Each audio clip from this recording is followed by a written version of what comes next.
বাসার লাঠি মশাল হবে, শিবির তোমার মৃত্যু হবে। সেই শক্তি, সেই অপশক্তির এখনো মৃত্যু ঘটে নাই। ইসলামী ছাত্র শিবির কিছু জেল, মামলা, হামলা, জুলুম করে নাই, শহীদ করা নাই। ইসলামী ছাত্র শিবিরের উপরে যুগে যুগে দায় চাপানোর প্রবল রাজনীতি করেছে একটি চক্র। এই জুলাই অভ্যুত্থানের পরে 2025 সালে তাদের দোসরাই ঢাকা ইউনিভার্সিটিতে এখন স্লোগান দেয়, বাসার লাঠি মশাল হবে, শিবির তোমার মৃত্যু হবে।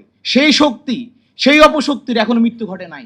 তবে খেয়াল করে দেখবেন 1982-তে যারা ইসলামী ছাত্র শিবিরকে নিশ্চিহ্ন করতে চেয়েছিল, তারাই আল্লাহর রহমতে আজকে ধ্বংসপ্রাপ্তের মধ্যে অন্তর্ভুক্ত হয়েছে। তাদের চরিত্রের কাজ খুঁজে পাওয়া যায় না, তারা এখন বিলুপ্ত প্রাণীর মতো হয়ে গিয়েছে।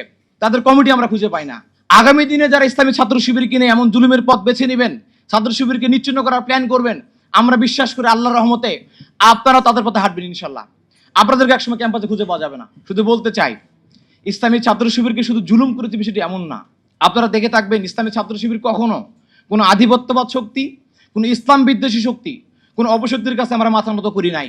তার ফলাফল কি হয়েছে? তার ফল হয়েছে রাজশাহী বিশ্ববিদ্যালয়ে 21 জনকে জীবন দিয়ে প্রমাণ করতে হয়েছে আমরা কোনো অপশক্তির কাছে মাথা নত করতে পারি না।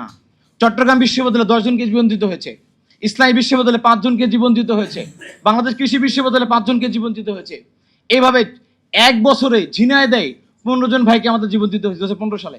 দেশের প্রতিটি প্রান্তরে প্রায় সকল বিশ্ববিদ্যালয়ে আমাদের 234 ভাই, 2 জন ভাই জীবন দিয়েছেন। শুধু আওয়ামী লীগের এই 15 বছরের আমলে আমাদের নামে 20,000 অধিক মামলা হয়েছে।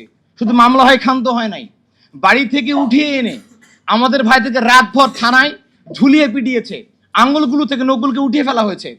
ইসলামী ছাত্র শিবিরের সাবেক কেন্দ্রীয় সভাপতি দেওয়ার ভাইকে 52 দিনের রিমান্ড দেওয়া হয়েছিল এবং আমাদের কর্মীদের থানায় রিমান্ডে থাকা অবস্থায় পায়ের মধ্যে বন্দুক ঠেকিয়ে গুলি করা হয়েছে, পরবর্তী সেই পাগুলো কেটে ফেলতে হয়েছে।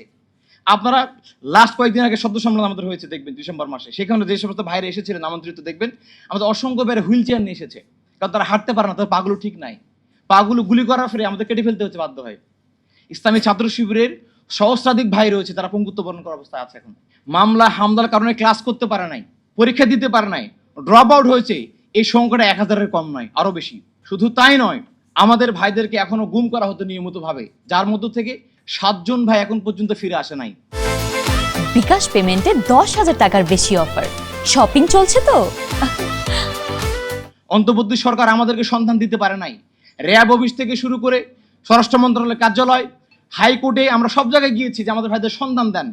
এখন পর্যন্ত কোনো সরকার আমাদের ভাইদের সন্ধান দিতে পারেন নাই। ইসলামী ছাত্র শিবিরের 7 জন ভাই এখনো গুম অবস্থায় রয়েছে, আমরা জানি না ভাইদের কি অবস্থা। ইসলামী ছাত্র শিবির কিছু জেল, মামলা, হামলা, জুলুম করে নাই, শহীদ করা নাই। ইসলামী ছাত্র শিবিরের উপরে যুগে যুগে দায় চাপানোর প্রবল রাজনীতি করেছে একটি চক্র। দেখবেন 2006 সালে রাজশাহী বিশ্ববিদ্যালয়ে ডক্টর তাহের যখন হত্যা হন, তার নিজ বাড়িতে তার ট্যাঙ্কির মধ্যে লাশকে খুঁজে পাওয়া যায়, তখন তৎকালীন ইউনিভার্সিটির সভাপতি ডক্টর ব্যারিস্টার মাহবুব আলম সালেহী ভাইকে প্ল্যান করে মামলা ঢুকানো হয়। রাজশাহী ইউনিভার্সিটি তৎকালীন সভাপতিকে মামলা প্রধান আসামি করা হয়, তাকে 2.5 বছর জেলের মধ্যে পুরে রাখা হয় বিনা বিচারে। পরবর্তীতে প্রমাণ হয় যে সালেহী সেই মামলা যুক্ত হয়।